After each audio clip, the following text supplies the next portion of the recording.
A warm welcome to today's episode of Moose on the Loose podcast in association with White Moose Media. Today on the show, I have a very interesting gentleman by the name of Seán Lennon. Seán, how are you? I'm good, Paul. Hello, and thanks for having me. You're very, very welcome. Today's show is about something that kind of touches home with me quite a lot, because in April, as you may or may not know, I lost Renko, who was my best buddy, my dog. He was a Doberman. He was nearly 12. And we're going to talk about the grief you experience when losing a dog. But maybe before we do that, if you could just give us, Seán, a bit of background on yourself. I too lost a dog a number of years ago, and we can get to that. But I run mycompanion.ie, which is a pet undertaking service for pet owners. Myself and Adeline, my business partner, and I've been doing that for the last 3 years now. My background, I suppose, I started off in finance after college, and after that then went traveling around the world like a lot of people do. When I came back, I had an opportunity to work with the homeless in Dublin, which I thought, after a year or so of traveling, that would be a nice way to kind of finish off a sabbatical, another year doing that. I did that and ended up staying there for 13 years nearly. Wow. So again, supporting young homeless people with addiction issues, and I stayed for the last 20 years, stayed within the social care sector, and again, kind of, I suppose, moving up to senior management kind of positions, but in spaces where we were supporting people who were vulnerable, who were in times of crisis, and that kind of thing. And then obviously we've moved into My Companion, and that was from the loss of one of my own dear dogs. And it was, I suppose, because there was a lack of option for end of life that we looked at that. And it was the same with Adeline as well, lost her cat at the same time. And through conversations and wanting to provide something a little bit better for pet owners, My Companion was born from that. Okay. And let's at this point just take a look at, there's a little fella there at your right foot. That's right. Who is that? This is Riley. This is one of my two dogs. So we've got Lola and Riley. Riley's a Cavachon, nice and chilled out there underneath the sign. Riley is fast asleep. So Riley has been running riot around the studio. And the minute the red light goes on, Riley falls asleep. That's right. Yeah. But isn't he such an adorable little dog? So My Companion was born out of you losing our own experience. Yeah. We're pet owners. We're faced with the sudden loss of pet, and when it like so many pet owners, and still to this day, aren't fully aware of the options that are out there. So I had my head in the sand, and when I was faced with that situation, there wasn't too many options that were ideal or what I felt was befitting to send Rosie, my pal of nearly 12 years as well, off, so it was from that we decided to try and create something I know when special. I lost Renko, it was a really, like, I was numb for about a week. I was emotionless. Yeah. But when Renko passed, and it all happened in a beautiful way, he passed beside me on the couch. I was there for it. He had this debilitating condition that is called degenerative myelopathy, whereby the brain can't fully communicate with the back legs. Right. So it's a neurological kind of spinal issue where he lost function in his back legs, and I actually ended up having to care for him full time. If he wanted to go out for a pee, I had to lift him out. Right. And I had to hold him in place. Yeah. And I brought, and like mentally, 100%, but physically just not able. And there was one day where he kind of took a turn, and he kind of got really bad. Just one day. Yeah. And I had been had a lot of internal conflict as to at what point do I say goodbye? Do I let it happen naturally, or do I bring him to the vet? And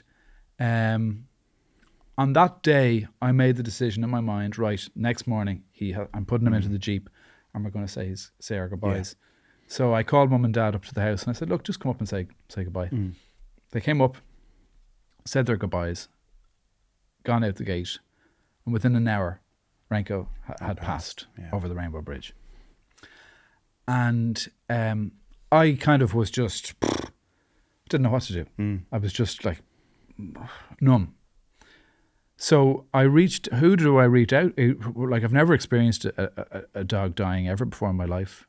So what do I do? So I rang my vet and I kind of said, look, I kind of think Renko's dead. What do I do? Well, Paul, you can either bury or cremate. And I'm like, I just burst into floods of tears because it was so impersonal. Right. It was just like a black and white. Well, you have two options, bury or cremate. There was no, well, firstly, I'm so sorry to hear that. Right. Are you okay? Is there anything we can, it was just bury or cremate. I was in floods. I just had to hang up the phone. So what you're doing, I think, is great. So let's take my situation there. Renko has passed. If I had known you existed back at the time, what would be the process from if I had called you, let's say? Yeah. So, I mean, look, I was the exact same with Rosie, completely in denial. And, she passed on a Sunday morning. We have a vet in the family, so I gave him a call. And it was a case of the option there was, if you drop Rosie down to me here, I can put her in the freezer and there's a crowd that like an ice cream. Do their rounds and, so, and that wasn't going to happen, so. And he actually said that to you? Well, I know he's a family member. Family member. Oh, yeah. But we I mean, her in the freezer. But it certainly wasn't, it wasn't an insult or anything like that, but it was just that's the process in quite a lot of the cases, and that's the reality of it, And look, I mean, the vets are fantastic, absolutely fantastic. And obviously each individual circumstance, depending on the individual, will have lots of different options there, but at the same time, the vets specialize in healthcare, they're not undertakers. That's right. So like our GPs specialize in healthcare. We don't contact them necessarily to help organize a farewell or a funeral or a wake, So I suppose from my companion, what we visualized was, what would we have liked for our pets when they passed, So for Rosie, it was a Sunday and I was like, if I could, get online or text or call someone to say, I need help here, I need support. And for them to say, look, no problem, we'll be with you at 6 o'clock, 8 o'clock, whatever time we arrange, and we'll look after everything, So what we provide is what I wanted for Rosie. So if we get a phone call, if you give us a call, we do a door-to-door service. So, obviously we'll chat to you on the phone first. Our first thing naturally is to express condolences. We'll get some information. And then we'll arrange with the pet owner to come to the house usually, or we can collect from vet clinics either, So when we arrive out at the agreed time, we'll come in and, we'll express condolences again and chat to the family briefly and explain the whole process to them again, just so they understand what happens. We've willow caskets, so we'll take the willow casket in then, and then we will lay the pet out in the willow casket and have them nice and comfortable and blanket on and flowers there. And we then allow the family to have some private time for their final goodbyes. So it's like a wake, it's like a wake for your pet. And again, the bond that's there, it's very important because some people might think, Jesus, a wake for a pet, it's a bit OTT. Yeah, I might think so. And look, and that's fine. You're either a dog person or you're not. Right. Not, yeah. Would there be ever an occasion there where, like, so the dog is laid out and you've the immediate family around, but they're inviting over the granny and the uncle and the cousin?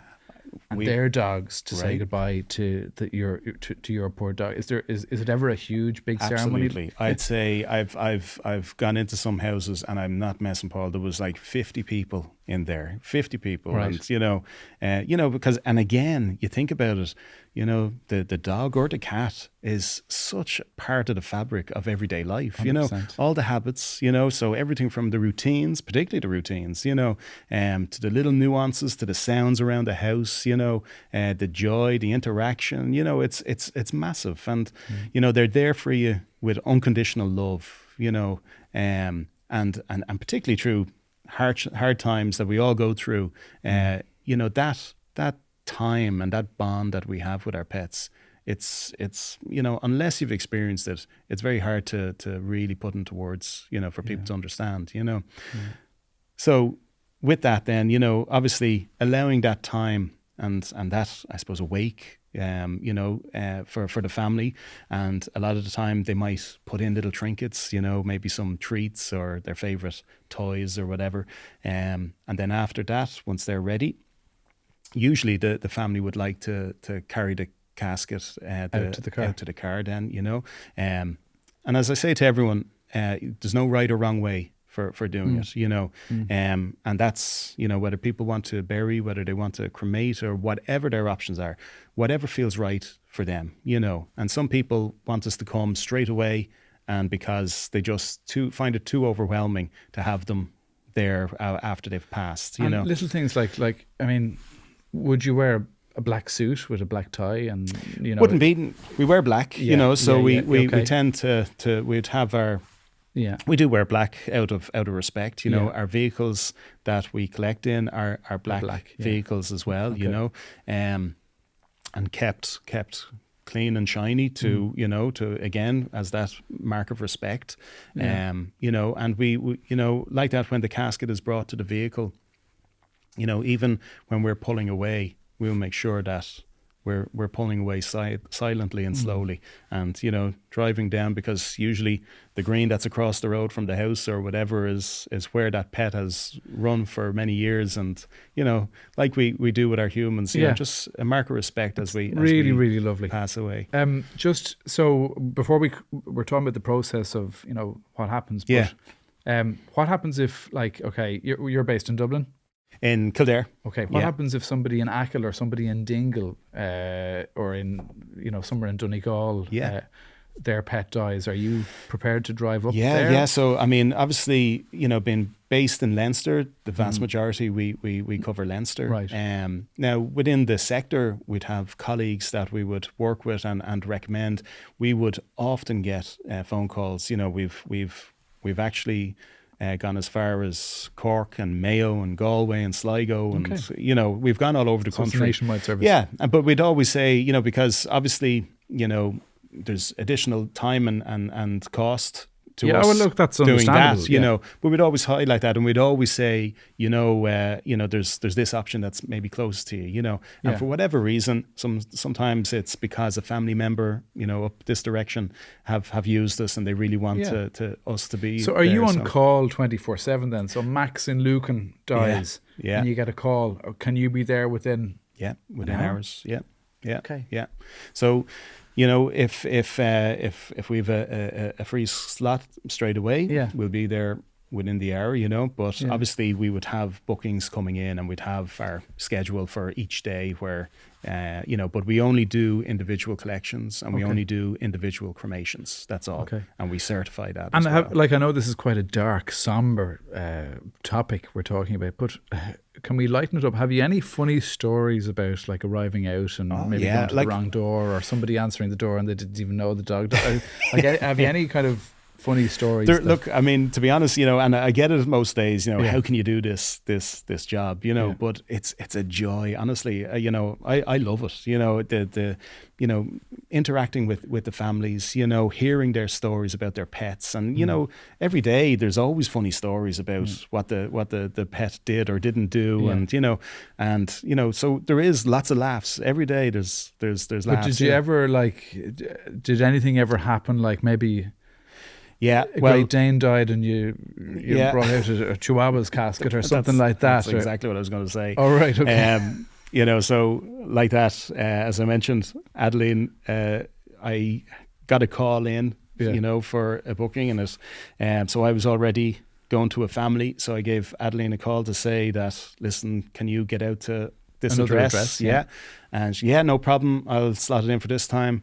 What is I said? It's a miniature Yorkie, right? So no problem.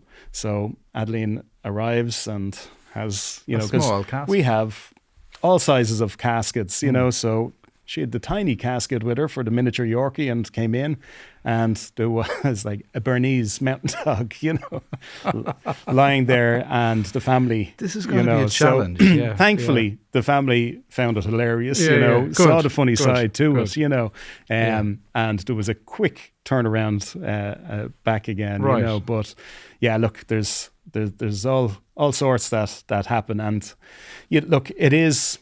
We'd have a lot of people say, don't want to think about it, don't want to talk about it, but unfortunately it is something that's inevitable, and, rather than getting to that stage that you and me were at, and we're scrambling and we're, calling the vet or whatever, you don't have to, it's just good to know where to turn and what options are there, and then park it. You don't have to think about it until down the line, but, look, it's... So the casket then, Max or Rover or whatever is in the casket, and off you drive very silently to the facility where the cremation takes place. Exactly, yeah. Somewhere in Dublin, presumably.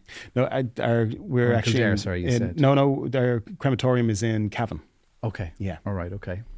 And how long, so when will the family get back? And in what form will that be? So we'd always have, so we give the options there, so after we'd send on the different options for urns. So we'd have a good choice of urns and keepsakes, everything from scatter tubes to photo frame urns. We have a local wood crafter who handcrafts wood urns for us, and we'd do all engravings then as well, everything from the names and the years to sayings and poems and all that kind of stuff. We also have a paw casting service. That's big as well nowadays, isn't it? Yeah. It's massive. It really is. So we've Rachel who does all our paw casting, and they're fantastic. They're lovely. The detail is great. I actually have some of Riley and Lola done and hanging up on the wall.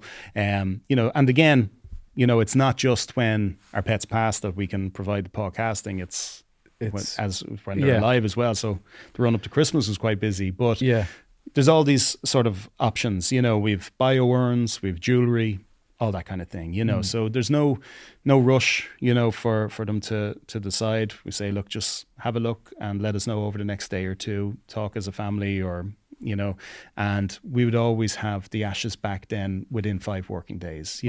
So if it's a quieter week, week, how does that compare to your bog standard vet? Well, I suppose historically, and certainly when it was coming to Rosie that time, it was 6-7 weeks. Wow. So that was part of what we wanted to provide was a quick turnaround. Again, 6-7 weeks is way too long for look, for some individuals it's no problem. It would put people off. It would push people more in the direction of bury, I would say. Well, I'd agree. I mean, that's where I was coming from for sure. Like when Renko passed, again, you're one on the phone. You can bury your cremate, and I was like, I didn't know what to do. And because I was numb to everything, and I probably did a poll on my Instagram: bury or cremate. I mean, and I probably didn't do that actually, but I do it for every other aspect of my life. But I ended up burying Renko in Achill, in my mum and dad's, because where was he happiest? He always, whenever I came from Dublin, I lived in Dublin 7. It wasn't a huge garden. I walked him every day, but there was freedom in Achill that he would never experience anywhere else. So and it was always up at mum and dad's house. So I made the decision to bury him in the field, and I planted a cherry blossom tree there. Lovely. So every time I go up to mum and dad, it's like, hi Renko, and hopefully next April it'll blossom and bloom.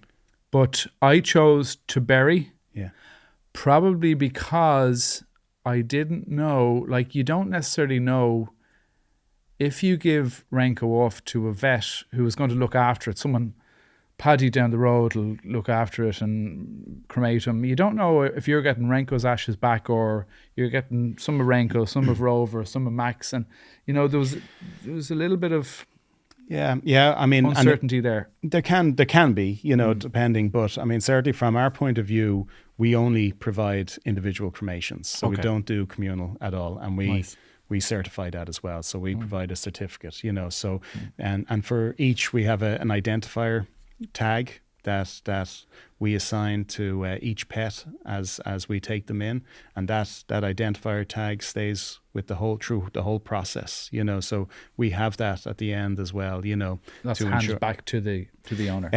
It can be, yeah. So we always have them there, the identifier, and as I said, we certify as well. So it is 100% only individual, and that's why we say up to 5 working days for returns, because on busier weeks, you know, obviously, you know, there could be a bit of a queue there, you know, and on quieter weeks we could be back to you within 2 days, you know. And again, we do provide express services then as well. So we would have where we would return in 3 or 4 hours, you know. So some people, for whatever the circumstances, just want to have and is it just service. Dogs you do?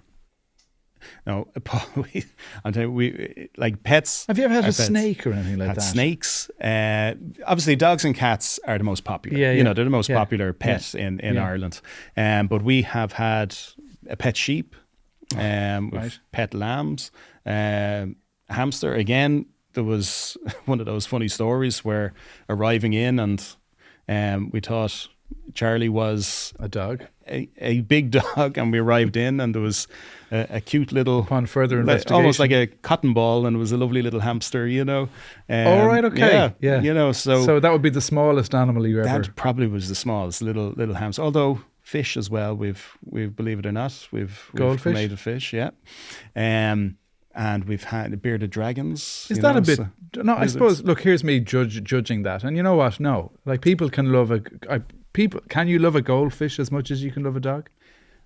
I would say yes. I mean, from my experience, you know, because you know, we've dealt with families and individuals where it's guinea pigs, it's goldfish, it's hamsters, it's lizards, it's snakes. I mean, we cover everything, and I'm seeing the same loss and the same grief that's there, you know, regardless of who or what the pet is, you know. So it's about that attachment, and it's about that bond, you know. I mean, for you, you're a dog person, you know. You may not have the same bond with a cat, you may not have the same bond with a fish, you know. But someone who is a hamster person, you know. I do remember actually losing. I had 3 goldfish when I was in school: Tom, Dick, and Harry. And one night, I don't know if it was Tom or Dick, or Harry, but one of them jumped out of the tank. It was in my bedroom, and he jumped out onto the carpet, and I got out of bed, and I was walking across. The goldfish jumped out. I was walking across the floor, and I stood in it, and I said something very slimy and slippery under my foot. But anyway, I disposed of Dick or Harry in the toilet, and I think that's what people would have done. Okay, sorry for that. Waiting for the punchline. No, but well, look, I mean, that's how it would have been done. Yeah, look, there's, you know, I suppose traditionally and historically, that's the you know, the cartoon version of saying goodbye to our goldfish. All right, and you know, I would have been guilty of that in the past. What is the biggest animal you've ever had to take care of? The biggest. Well, we kind of can provide service up to 90 kg. So we've had a couple of Great Danes, St. Bernards, and Bernese Mountain Dogs, you know, so they're we've had a wolfhound as well, Irish wolfhound, you know, so they've been the bigger from the dog variety. We've also had a couple of sheep that were large, you know, getting up to that stage. We're actually looking at trying to develop a equine cremation service now as well, you know. And again, because we're constantly getting phone calls from families and individuals, you know, whose horses are part of the family for 20 odd years. I had talking to a lady last week who's has a couple of donkeys that are 30 years with them, you know. And again, the options there at the moment isn't great, insofar as the whole process, so, I won't get into it how it still happens, but what we're looking at is trying to provide a more dignified service then as well from an equine point of view, Of course. And this is, look, to be honest, we're just trying to create an option to give a dignified farewell to someone who meant so much to the individuals, and again, for being around for, like in Renko and Rosie's case, for nearly 12 years. We helped a family there the other week whose cat was 24, so that was the eldest that we got. So the lady was got her for her 16th birthday, and at 40 years of age now, saying goodbye after all those years, So, and again, after all those years, to be able to have that moment, with the cat laid out in the willow casket, and that bit of time, to say that proper goodbye, it means so much. You feel like you're honouring them. Does working around death have an impact on you in any way?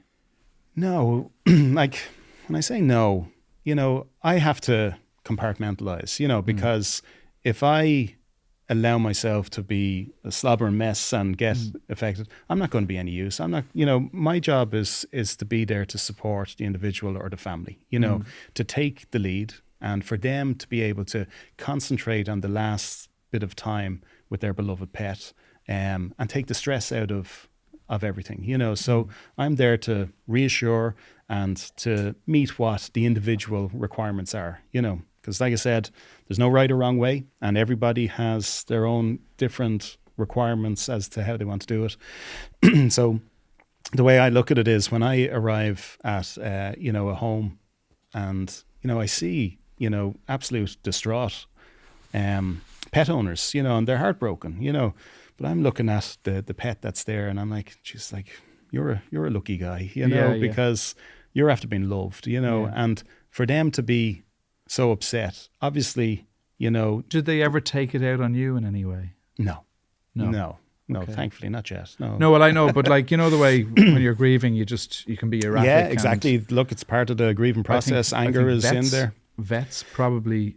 I suppose. Sometimes. I suppose, look, as I say, we're pet owners. We've been in that position, so we've been there. So we're compassionate, and so anytime there's anger, it's, I suppose, if there's a lack of respect or a lack of compassion coming from any corner, whoever it is, that's the only time you'd see someone upset, but no. And what kind of money are we talking here? So if a dog like Renko were to pass on, as he did, and I knew you existed at the time, and I live in Achill, and what kind of, like, are people willing to pay huge money for?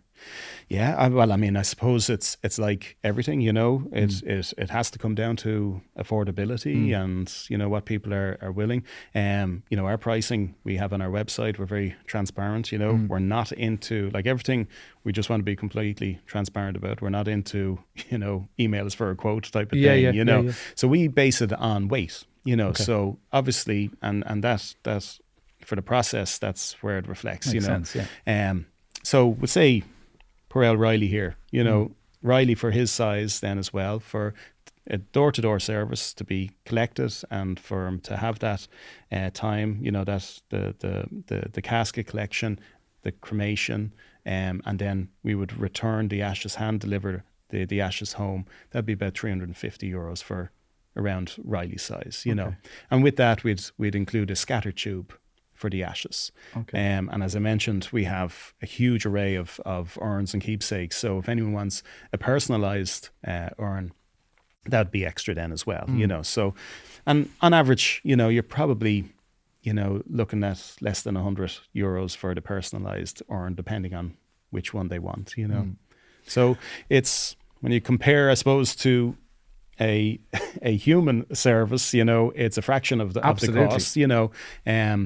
But we'd be fair and competitive. And like, is it true that half of Ireland, half of the population would have a dog at home?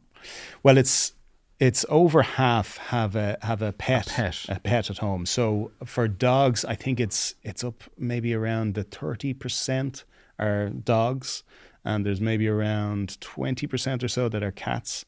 But over half of every household in Ireland have pets, and usually the majority of them are multiple pets then as well. So whether it's like yourself, a number of dogs or cats and dogs or whatever, But I mean, we're a pet loving nation. We really are, and that's increasing as time goes by, as has our relationship with our pets, So the whole thing of pet humanization, that's What are your thoughts on this bully ban in the UK?